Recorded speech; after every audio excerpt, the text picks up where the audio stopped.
Hey everybody, we are the Good Doctors of Abbey Research. I'm Dr. Erin. I'm Dr. Kristen. And you're very welcome to our YouTube channel.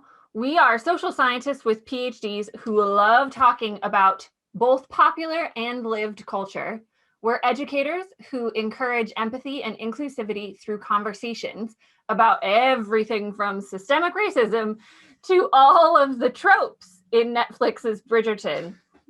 And there are a lot of tropes. We love conversation, so make sure and hit subscribe to our channel and like and comment, join the chat. We love having people join us. This video is part of our series, The Colonizer's World Tour, in which we look at a different country each week and about how their history with and relationship with colonialism affects their culture and how they interact with the world. And this particular video is the section of the week where we talk about art produced either about or by citizens of the country. We try really hard to do by citizens of the country. And we were lucky enough that Netflix has imported or bought the rights to the 2009 Thai rom-com Bangkok Traffic Love Story. And I say this because love is in parentheses because I actually think it's just as much about the traffic as it is about the love. Because this love of traffic or love of transportation. This movie is partially sponsored by the Thai train system. Yeah. Which we'll get into other things we would like to see about modes of transportation in rom-coms. Yeah. But first, really briefly about this plot. We have practiced at least 3 times now the names of all the people involved in this, and we believe firmly that we will butcher them disrespectfully. So we are going to use character names, but please, we loved this thing. It was so much fun. It was a mess, and there were plot holes and all that kind of other stuff in it. We still had a bunch of fun. So would really recommend firing it up on the old Netflix. The story is pretty simple. There's a girl named Lee who is in her 30s. But for the last 17 years has not been dating or interacting with men at all because her mom told her that making the first move is a bad thing. So pretty much we have an 18-year-old emotionally who's trying to date. Who's also horribly awkward and accident prone. Y'all, super accident prone. This girl is a hot mess, capital H, capital M. She's also the very last member of her friend circle to be single, including her friend's dog, which is a pretty major plot point in how she emotionally processes. And I will tell you, a lot of media that came out in this time around the world, 2009, a big thing was about being the single urban girl. And like all of us who were not married by the time we were 22 and how hard that is for us. And so this fits within that kind of global trope of a conversation about the single professional woman. It was very 27 Dresses vibe. Very 27 Dresses. We get a lot of now in this particular one, she's also not good at her job. In the American equivalent, she was always really good at her job and a mess in her professional life. Poor Lee is just a mess. Everywhere she works selling solar panel cells and just a lot of traffic issues impact her ability to do her job, but she's also just not good at her job. She's not good at her job. We don't think she likes it very much either. And so that's she just kind of phones it all in. Anyway, she sees a man who she has decided is the love of her life. When she gets in a car accident. After being really drunk at her best friend's wedding, in which I will tell you, as the person who has had a wedding in this thing, I was a real chill bride. That behavior would have sent me over the edge, and I would not have been nearly as chill as her friend was. Oh my gosh. Yeah, there was so much puking in the first 10 minutes of this film. I was like, is this a popular thing in Thai movies or just in this movie? This girl had the hangover that lasted 2 days later. She's still puking on people. It was not great. It was not great. It was not a good look for Lee. The process of trying to get this boy to fall in love with her is messy. Very messy, and takes up the bulk of the movie. There is a very sweet happily ever after at the end. But in really what this comes down to for me is that, and I read a couple reviews just to make sure I was kind of on the right track with it, is that the message of the movie really is that no one is perfect. Yeah. And that you have this idea in your mind, especially very culturally, women were expected to have the perfect man in their mind at this time in history, in pop culture in particular. 2005 to 2015, we had a lot of conversations about the perfect man in movies. Oh God, yeah. But I don't think we're having as much anymore, thank God, because that was exhausting. Yes. the whole thing is there is no such thing as perfection. There is just love. And there's just being yourself with the person that you love. So that's the kind of whole thing. And before we get into the things we loved about the movie, I would like us to take a brief detour into the train system of it all. Okay. Yeah. So the train in Thailand is evidently abbreviated as BTS, which as a K-pop fan really threw me off for a little while. I was like, why are we talking about BTS? But and like Dr. Kristen watched this before me and did a little bit more research. So she told me, she was like, FYI, it's sponsored by BTS, the trains. And I was like, okay, cool. But even still, I was watching it and I was like, wait are we advertising K-pop or nope, it's the train system. Cool. Train system.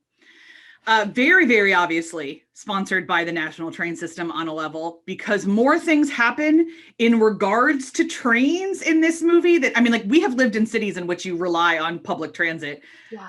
So it's possible that this much life revolves around trains, but I'll tell you what really tipped it for me, in which I was like, this is not culture, this is sponsorship, was that the guy works for the train system. He's the overnight. Long is the gentleman. Yes. So gorgeous. Oh my God, he's so beautiful.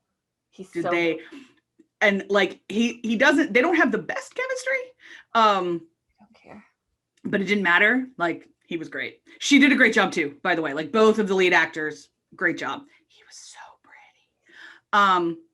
So he's an overnight engineer, and she works during the day, and like that's a really big plot point here. But on one of their dates, he takes her to a behind the scenes tour of the train depot, and she's real excited. It's like family day. It's the family day event for all the train employees. And he's like, you want to be my date? She was like, oh my God, can I? Like, so, okay. In light of that, here are some other transportation-based stories we'd like to see. Rom-coms we would like to see. From Philadelphia, I would really like someone trying to get from the suburbs to an Eagles game on SEPTA. Yes. Have fun with that. Yeah, I would like the story of someone who lives in the South Hills of Pittsburgh who has to take their car to the incline, down the incline to the T to city center, a different T, changing lanes to get to the North Shore so that they can go to the Steelers game. There would be a whole lot of train mishaps. So many. And sports and happily ever after. In terms of our Belfast life, there's regional trains, but there's no, like, Belfast isn't big enough for its own train. So Belfast has a bus system where the buses only interact with each other in city center. Yeah. So even if you are a block apart, you have to go all the way to city center. It's like a pizza, and then go all the way back out. There would be so many missed like chances, connections, and like you like run across City Hall to get your other bus. And so we want to see somebody on the Malone Road and somebody on the Lisburn Road trying to get to Titanic Belfast for a date. That's what we would like to see. Two things I just thought of. One, my hometown of Colorado Springs has a cog railway that goes up Pikes Peak, which is the mountain. Yes. So their cog railway, it takes like 2.5 hours to go up on the cog railway.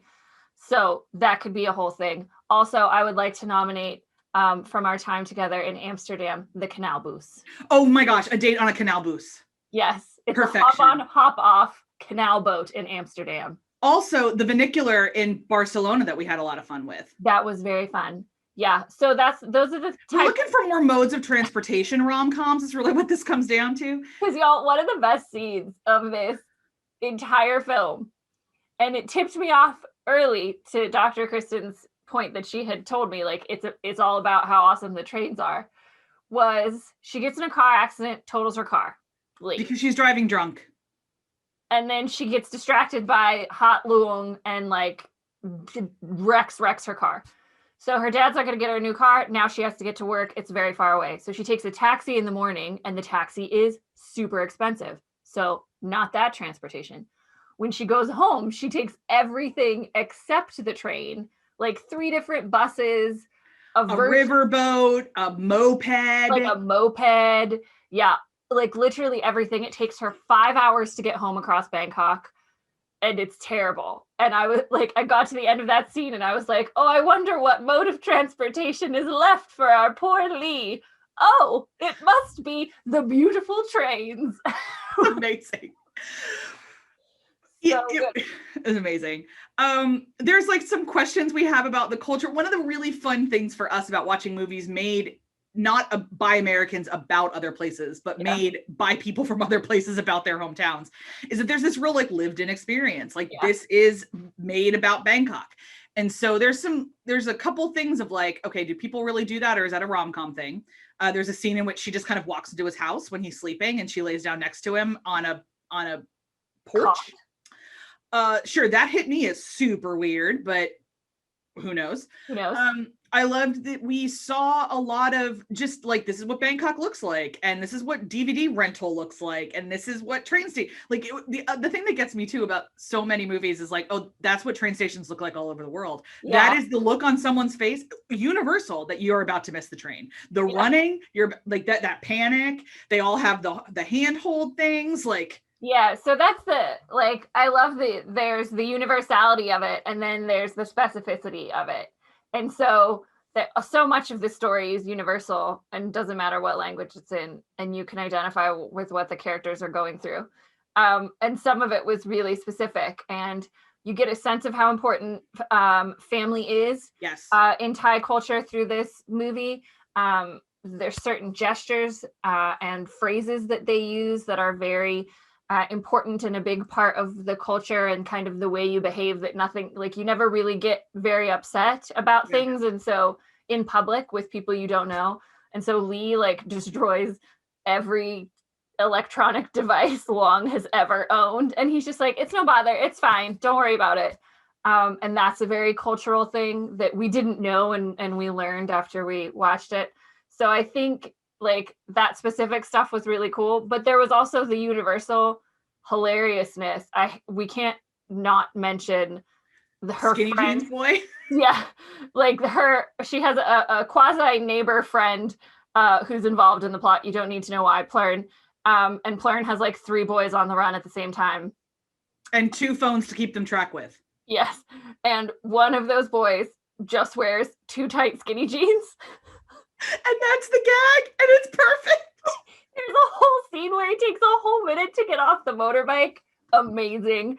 They get into a 3-way fight between the 3 of them in the DVD store, and he can't like lift his leg to kick. It's so funny. And the other guy was a skateboard guy who literally like skates up to the DVD store. Obviously can't skate through the door because he has to open the door. So he gets off his skateboard, walks through the door, puts down his skateboard, and skates like 5 feet to get in front of Plern. And I died. I was like, I don't care what the rest of this movie does. That is hilarious. And, you know, that's the universality of it, where it's like, these people are speaking in Thai about Bangkok and all these, but you know what? Boys are boys, and sometimes they just wear pants that are too tight. Oh. So yeah, the reviews, the Thai reviews said the plot holes are really big, and we don't disagree that the plot's not great. That it was also like one of I think it was the highest grossing movie in Thailand in 2009 as well. So it was super popular. But so a lot of other people got this vibe that we did, where it's like, okay, this thing's ridiculous, but we're having so much fun, we don't care. Yeah. I could definitely see going to see this in the cinema and having the time of our damn lives, and like just laughing with the rest of the group. It would be a really good group movie, I think, too, because like you're all laughing at the same stuff. Yeah. The humor is both broad and specific, like we've already said. Anyway, throughout the rest of this year, I'm sure we'll encounter things that we won't necessarily recommend, or things that we'll say like, hey, this is a really hard sit, but we'd still tell you to do it. Yeah. This gets a 2 thumbs way up of like, hey, if you want to get any sort of vibe for life in Thailand, watch Bangkok Traffic Love Story. It's on American Netflix right now. If there's other things that you've watched and you think we should watch too, please drop them in the links below.